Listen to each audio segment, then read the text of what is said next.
Hello, everybody. This is going to be the 19th lesson of the Kids Ministries February series, No Other Gods. This and the 9 subsequent lessons all talk about the 10 commandments.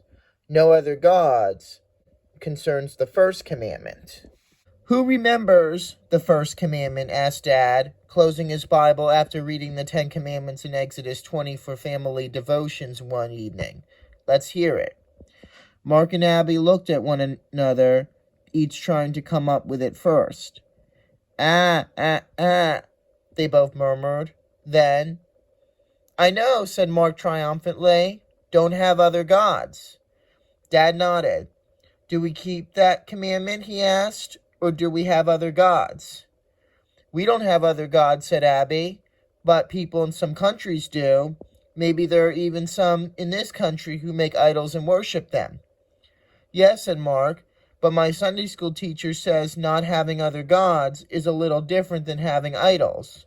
He says it means that nothing is supposed to be more important to us than God.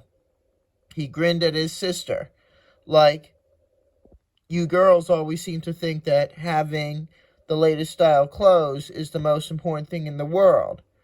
Marc put his hands over his face. Oh, boo-hoo. I don't have a thing to wear. All my stuff is old-fashioned, he whined in a high-pitched voice, imitating his sister. Mom spoke up.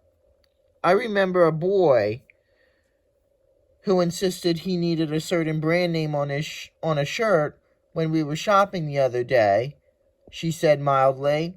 Yeah, Marc.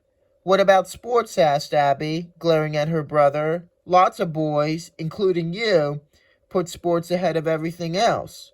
Lots of you guys even think it's okay to stay home from church to watch sports stuff, like the Super Bowl game. Whoa, exclaimed Dad. We're missing the point if we start looking at the choices other people make. Let's each just think of our own habits and interests and make sure we're not putting anything in the place that belongs to God. A good thing to ask ourselves might be, is there something I'm not willing to give up? Yes, Mom. If there is, we may be putting that thing ahead of God. Let's pause a few minutes and examine our lives to see if we have any other God, suggested Dad. Then I'll pray and close our devotions time tonight. Have you allowed something in your life to take first place over God?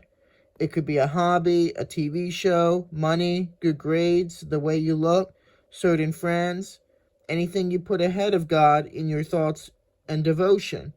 Even good things become wrong if you allow them to become gods in your life.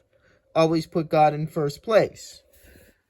This was a great lesson, and I think it's important to know that just like with the other commandments, the first commandment, no other gods, means a lot more than what it says on the surface, if you know what I mean.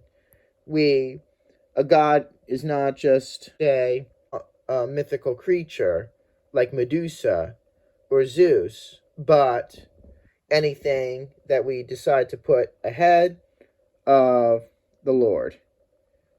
And I'll admit, it's very, very easy for me to do this. I certainly am guilty of breaking this commandment pretty much every day. I need to ask God to help me to put him first. Give God first place. Key verse, you shall have no other gods before me. Exodus 23. That's the first commandment. But for more information, you can read Exodus 20, 1 through 3, or Matthew 22, 37 through 38. Thank you very much for listening to this lesson, and please share it in the name of God with others. God bless you all.